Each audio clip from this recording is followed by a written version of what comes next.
I settled my family's $70,000 debt, only for them to ridicule me. So I reclaimed the hidden gift I'd kept secret for years. What followed silenced everyone and transformed our lives forever.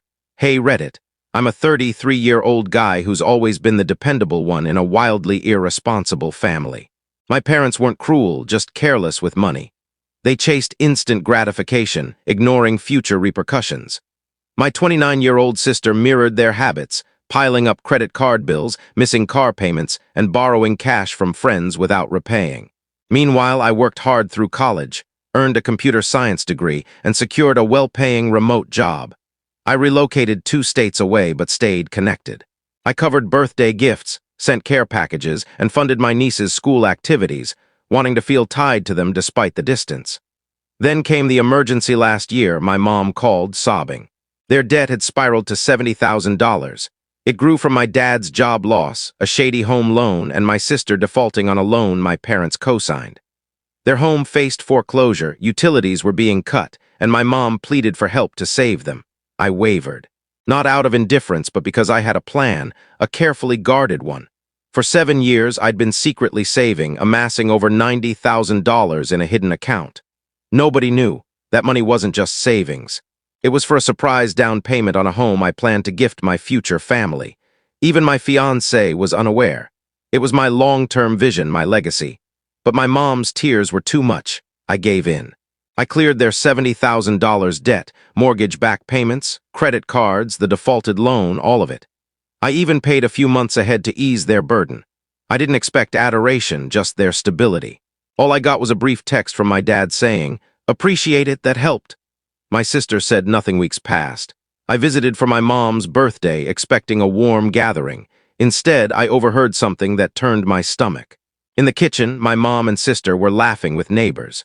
My sister, loud enough for all to hear, called me a pushover with a savior complex. She said it was only right I helped since my remote job and single life made things easy. She even mocked that I was probably saving for a robotic pet instead of a real life. Frozen behind the wall, I wasn't meant to hear it. Worse, my mom didn't defend me, she just laughed. At dinner, I waited for someone to acknowledge it. Nobody did. My $70,000 sacrifice was ignored. My dad asked me to fix the backyard fence. My sister requested money for my niece's school play outfit. My mom handed me a shopping list. I was done. I flew home the next day and began plotting my response. I didn't vent online or cut them off entirely. I wanted something subtle, lasting, and impactful. So I acted in a way I never imagined. My secret savings account still had about $20,000 left after their debt. Years ago, I'd also created a surprise trust for my niece, set to unlock at 18, to help with college or give her a start in life. I did it to shield her from her parents' mistakes.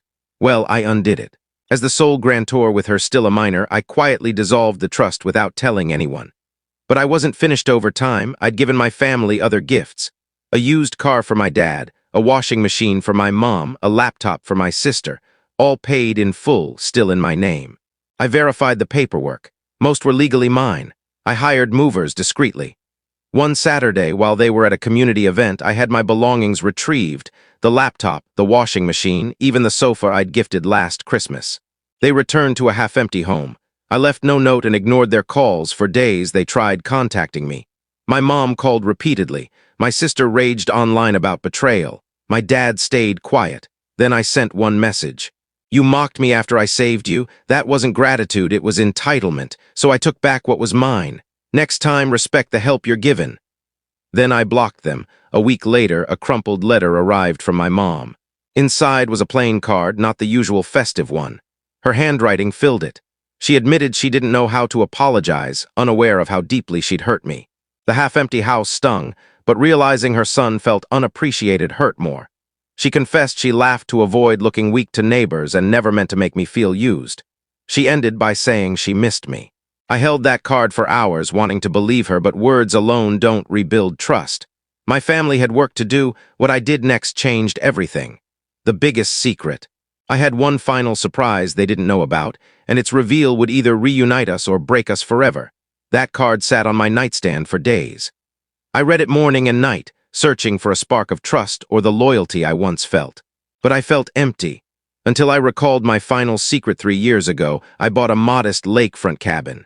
Nothing fancy, just 2 bedrooms, a porch, and a serene water view. It was my haven.